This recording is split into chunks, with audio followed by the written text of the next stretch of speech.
lovely to have your family over to experience a night like that. Obviously, no argument that the best team won tonight. How do you sum up, though, what your team produced tonight in a game of such magnitude to maintain your 100% record in the Champions League? I liked a lot what I saw. Of course, not everything. I think we controlled the first half with creating a few chances, but I also thought we were still a bit sloppy, so we lost the ball in a very easy situation, or we forced it a bit too much. And I said, try to be even more patient. Let the gaps open up instead of forcing them. And yeah, then it helps if the first 7 minutes after half time, I think we had total dominance. They even didn't came across our halfway line. Yeah, if you then score a goal like this, then we were flying, if you want to put it like this. Obviously in a great position in terms of the Champions League at the moment as well. I just wonder, was there a slight cost tonight, though, as well? We saw Konate down at the end of the game. Conor Bradley obviously came out off as well. Do you know anything as regards what injuries they've sustained tonight? No, not yet. Yeah, I know where they have pain, but how bad or how good it is difficult to judge so close after the game. But yeah, this is what happens during the season. We missed Trent today, we missed Jota today, we missed Alisson today, and we didn't miss Trent because he was on the bench, but he couldn't play from the start, and I think Costas we missed. So this happens through a season. If I'm really hoping both of them are available to play because we want them all available. But if not, someone else has to step up. Until now this season, everybody that I selected to start have shown up, and that's also what's going to happen on Sunday, if they can play, but also if they can't play, then other ones will step up. Obviously, we can talk about Liverpool making a statement tonight, beating Real Madrid after a long run without getting a victory against them. But how do you feel about it? Do you feel that you've made a statement in terms of Europe this season?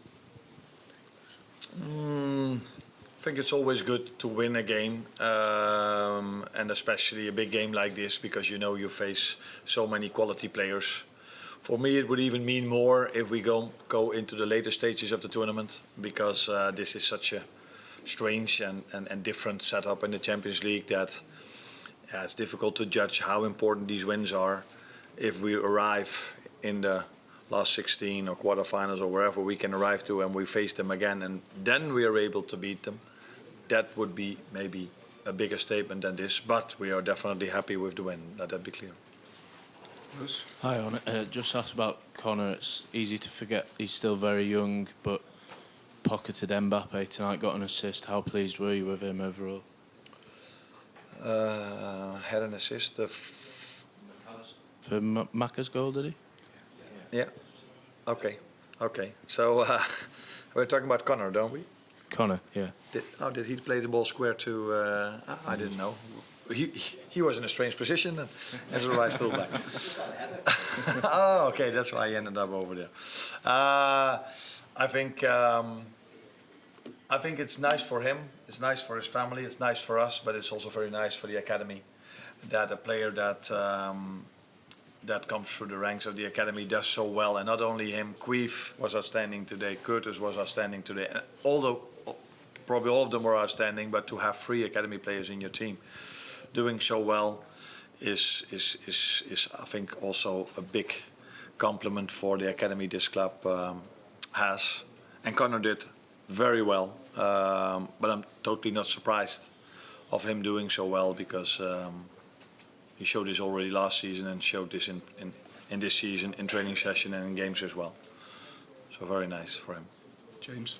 Arne, you mentioned Queeve though. He was exceptional again tonight. He's been outstanding throughout this period when you've been without Alisson. With Alisson now close to a return, is that a difficult decision for you, given how good Kelleher has been? I think every decision I have to make is a difficult one, because we have so many quality players. But I think I've been clear about that situation. But tonight it shouldn't be about that. It should be about Queeve being so important for us. So it was a big moment for him. Also, I think if you see Mbappe behind the ball, at least I thought probably what everybody thought, and what everybody also thought when Mo stepped up. This ball is probably going to go in, and he saved it. So it was a big moment for him, special moment for him. So let that be the headlines and not the other thing where I was quite clear about 1 or 2 weeks ago. Hi, Arne. Juan Yahweh for Flash Score in Spain. Congratulations for the result tonight. English. Oh, English. Oh. Yeah. Congratulations for the result tonight. Today again, in another game after halftime, the team has improved the performance. It's something that you work a lot in halftime on. How do you teach them on the weakness of the opposite team, or what's going on? Because it has happened many times in this during this season, and it seems like a a massive strength for the team. Yeah. Thank you. Yeah, we work harder in the first half and the second half than we work during halftime. But this was a joke, but nobody understands it maybe. But I think the effort we put in the first half helps us to be as good as we are in the second half. So if you play a game at this level, it's so difficult to outplay them already in the first half, but you invest, you keep on running, you keep being aggressive, you keep trying to press them high, and then in the second half, it's not only with us, but you see more goals in the second half than in the first half. That has all to do with the players also get tired. So we also invest in the first half to show up even in a better way the second half. But the good thing about the second half is, so before they go out, we always prepare them what to expect from what we've seen from them till now. But what we saw from them till now was with Vinicius. Now they lined up without Vinicius, so after the first half we know better what to expect than we knew before the game. So maybe sometimes these small adjustments help as well. But it has mainly to do with the effort we put in the first half already. In the last couple, one there and then Jet met the back.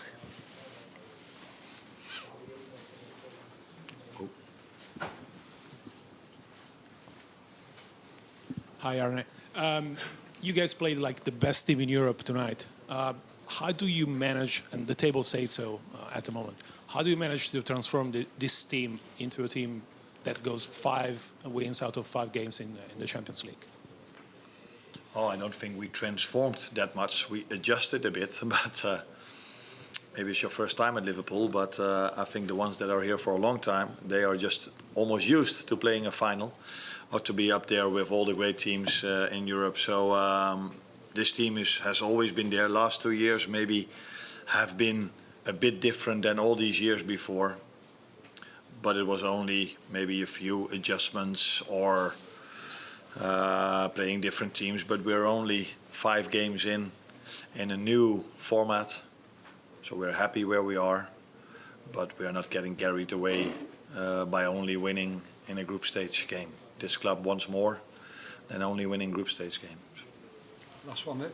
Hi Arne, huge congratulations again. Could you please comment on Ryan Gravenberch's performance? I think he almost dictated the game tonight like Toni Kroos. What are his key strengths and what made you convinced that he would be a perfect fit as a number 6?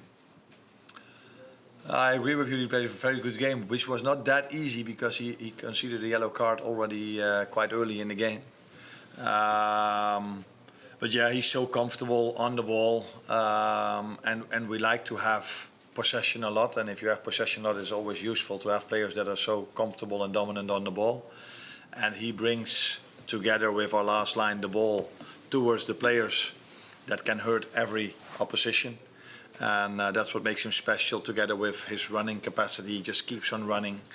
And he, like all the others, also profit from the team performance. Because I've said it many times, the team performance makes the individual performance and not the opposite way around. Could he become the next Toni Kroos, maybe? Could I? Could he become the next Toni Kroos, maybe? No, because he's Dutch and he's not German.